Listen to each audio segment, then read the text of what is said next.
आप लोगों का स्वागत है आपके YouTube channel race study point पर। आप लोगों को जैसे कि पिछली क्लास में हम लोग पढ़ चुके थे मानव उत्पत्ति और विकास और पाषाण काल, मध्यकाल और नवपाषाण काल।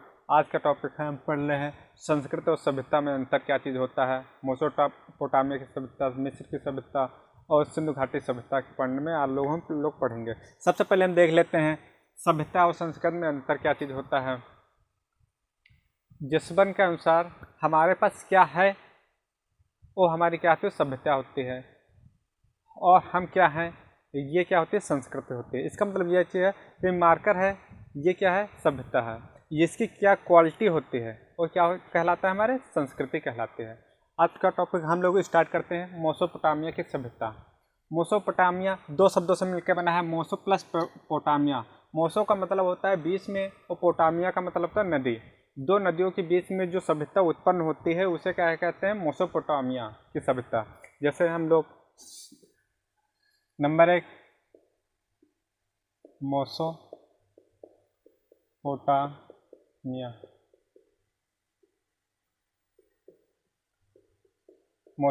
की सभ्यता। मेसोपोटामिया दो शब्दों से मिलकर बना है। मेसो का मतलब होता है बीच, पोटामिया का मतलब नदी। दो नदियों के बीच की जो सभ्यता उत्पन्न होती है उसे मेसोपोटामिया की सभ्यता कहते हैं। दो नदियाँ कौन कौन सी थी, दजला फरात।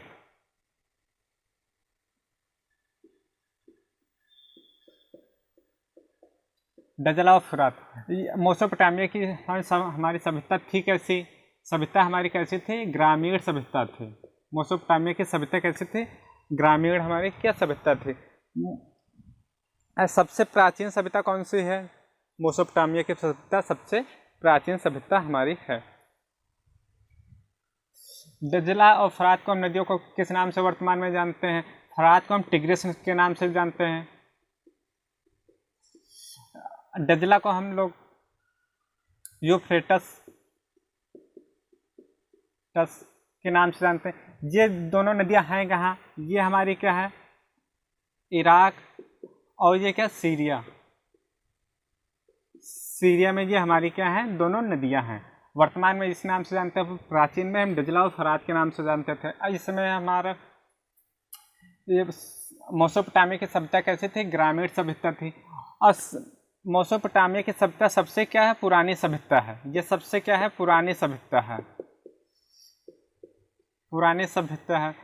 अब मेसोपोटामिया की भाषा को सबसे पहले पढ़ा किसने था, मेसोपोटामिया की भाषा को सबसे पहले पढ़ा था रॉलिंसन ने। रॉलिंसन ने सबसे पहले पढ़ा था मेसोपोटामिया की सभ्यता को, रॉलिंसन ने सबसे पहले पढ़ा था।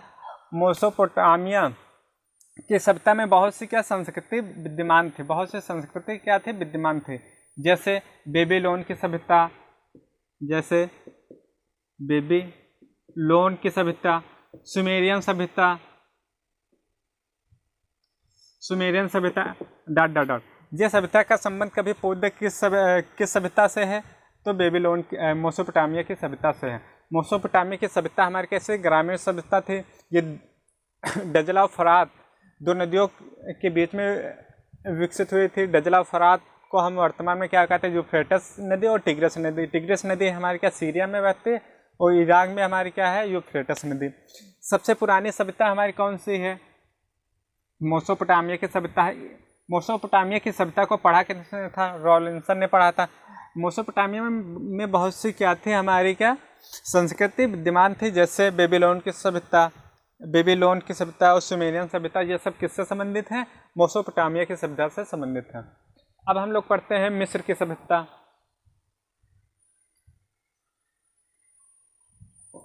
नंबर 2 मिस्र की सभ्यता।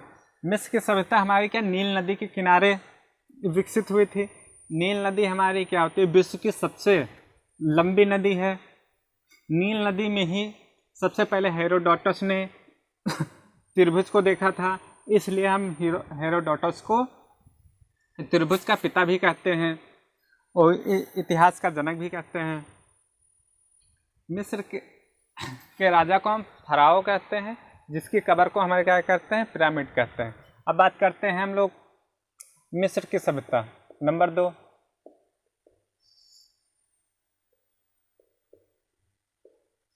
मिस्र की सभ्यता, मिस्र की सभ्यता हमारी क्या है, नील नदी के किनारे,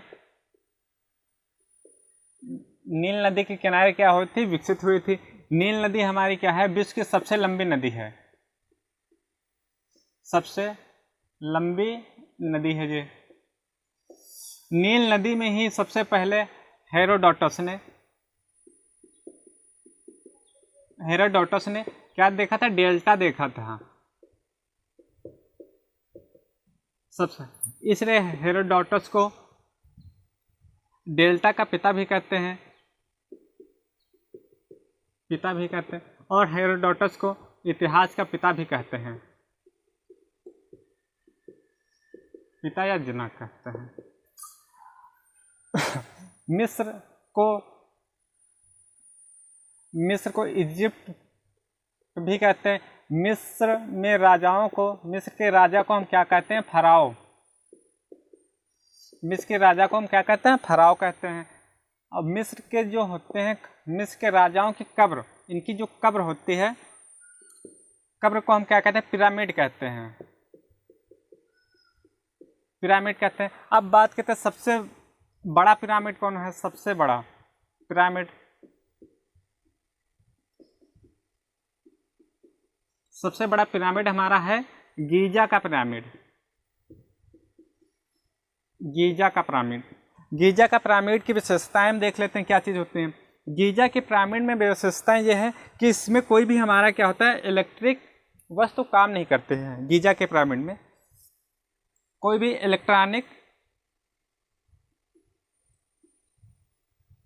वस्तु क्या कहते, काम नहीं करती है। और जैसे भी हम गीजा के पिरामिड के नीचे जाएंगे तो क्या होता है, धीरे धीरे गुरुत्वाकर्षण बल बहुत कम हो जाता है, धीरे धीरे हम लोग उठने लगते हैं, नीचे जाने पर गुरुत्वाकर्षण बल कम हो जाता है। गुरुत्वाकर्षण बल क्या होता है, कम हो जाता है, नीचे जाने पर गुरुत्वाकर्षण बल कम हो जाता है, और हम कम हो जाता है। और मिस्र में एक मिट्टी पाई जाती है, मिस्र में मिट्टी पाई जाती है जिसका नाम है कीमिया। कीमिया शब्द से ही हमारी क्या होती है, केमिस्ट्री की उत्पत्ति हुई थी। कीमिया शब्द से ही हमारी क्या होते है, केमिस्ट्री शब्द की क्या हुई, उत्पत्ति हुई है। अब बात करते हैं हम लोग, मिस्र की सभ्यता तो हो गए, अब बात करते हैं चीन की सभ्यता। चीन की सभ्यता हमारी होंगो नदी के किनारे विकसित हुई थी। हम लोग होंगो नदी को पीली नदी भी कहते हैं, और इस नदी को हम लोग चीन का शोक भी कहते हैं। नंबर 3, चीन की सभ्यता देखते हैं। चीन की सभ्यता किस नदी के किनारे विकसित हुई थी? चीन की सभ्यता हमारे होंगो नदी के किनारे विकसित हुई थी। होंगो नदी को हम लोग पीली नदी भी कहते हैं, और होंगो नदी को हम लोग चीन का शोक भी कहते हैं, चीन का शोक भी कहते हैं, क्योंकि प्रत्येक वर्ष चीन में इसी नदी में क्या है, बाढ़ आती है, जिससे बहुत लोग परेशान होते हैं। अब देखते हैं डॉल्फिन को चीन और ब्राज़ील में किस नाम से जानते हैं? चीन में हम लोग जानते हैं फूला के नाम से डॉल्फिन को, और ब्राज़ील में हम लोग जानते हैं वीटो के नाम से।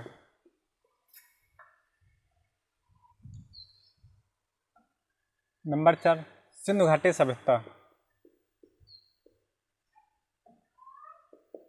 सिंधु घाटी सभ्यता देख लेते हैं। सिंधु घाटी सभ्यता किस नदी के किनारे विकसित हुई थी? सिंधु घाटी सभ्यता हमारी हमारे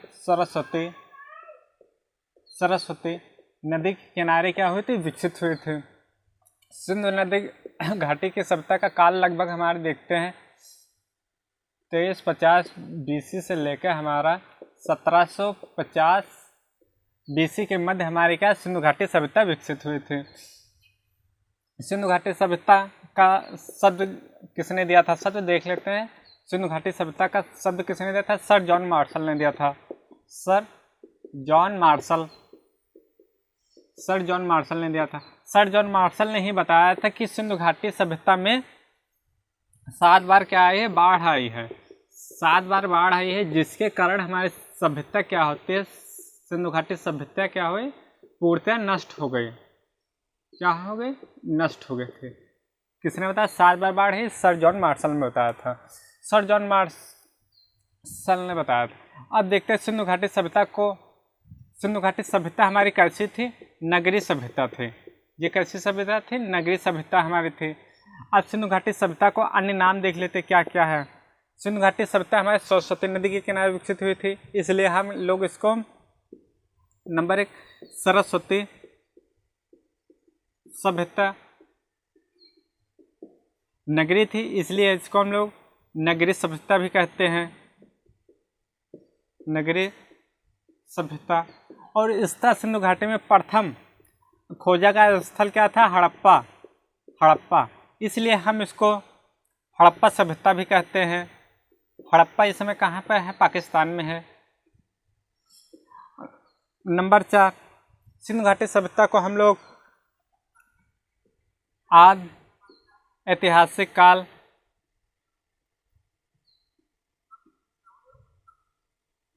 आदि ऐतिहासिक सभ्यता भी कहते हैं। नंबर 5 और इसको क्या कहते हैं, सिंधु घाटी सभ्यता को मेलुहा सभ्यता कहते हैं। मेलुहा सभ्यता इंपॉर्टेंट लगा लीजिए। ये किसके अनुसार है, मेसोपोटामिया के अनुसार, सॉरी मिया के अनुसार ये हमारे के मेलुहा सभ्यता है।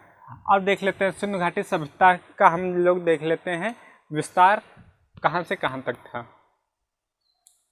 सिंधु घाटी सभ्यता को प्रथम खोजा गया है हड़प्पा था। इसको सर्वप्रथम देखा किसने था, सर जॉन मैसान ने देखा था। अब देखते हैं सिंधु घाटी सभ्यता का विस्तार कहाँ से कहाँ तक था।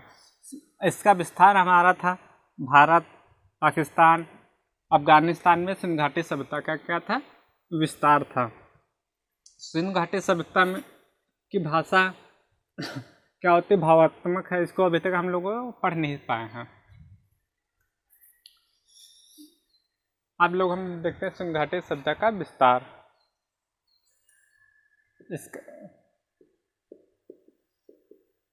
इसका विस्तार देख लेते हैं। भारत, पाकिस्तान, अफगानिस्तान, अफगानिस्तान में इसका क्या था, विस्तार था। अब देख लेते हैं, मान लीजिए ये हमारा ईस्ट, वेस्ट, नॉर्थ, साउथ। अब मानते इसका विस्तार कहाँ से कहाँ तक था। पूरब में देख लेते हैं हम कहाँ तक था, आलमगीर, भारत के आलमगीर कहाँ है, यूपी में है, उत्तर प्रदेश में। और यहाँ पर देख लेते हैं नॉर्थ में कहाँ तक था, जम्मू कश्मीर, मांडा तक। मांडा ये कहाँ है, जम्मू कश्मीर में, ये यूपी में। और यहाँ पर देख लेते हैं साउथ में कहाँ तक था, दायमाबाद। दायमाबाद हमारा कहाँ पर पड़ता है, दायमाबाद हमारा पड़ता है महाराष्ट्र में, ये महाराष्ट्र तक था। और यहाँ पर हमारे क्या था, बलूचिस्तान, बलूचिस्तान तक था। बलूचिस्तान का कॉन्डेडोर तक। अब देख लेते दायमाबाद किस नदी के किनारे विकसित है, परावरा नदी के किनारे ये क्या है, स्थित है। आलमगीर किस नदी के किनारे विकसित है, यह है हिंडन नदी के किनारे विकसित है। अब देखते हैं जम्मू कश्मीर का मांडा किस नदी के किनारे विकसित है, ये चिनाब नदी के किनारे विकसित है, चिनाब नदी के किनारे विकसित है। अब देखते हैं बलूचिस्तान का सुतकोंडोर किस नदी के किनारे स्थित है, ये हमारा किस, दास नदी के किनारे क्या स्थित है। अब देख लेते हैं इन तीनों को हम मिला देते हैं, ऐसे करके देख लेते हैं। अब तीनों को मिला देते हैं, इसकी आकृति देखते हैं कैसी बन जाती है। ये यहाँ पे हमारा बलूचिस्तान है, ये हमारे का साउथ का दायमाबाद है। अब यहाँ से हम करके देखते हैं, ये ऐसे करके, ये ऐसे, और ये हमारे लगभग ऐसे थे।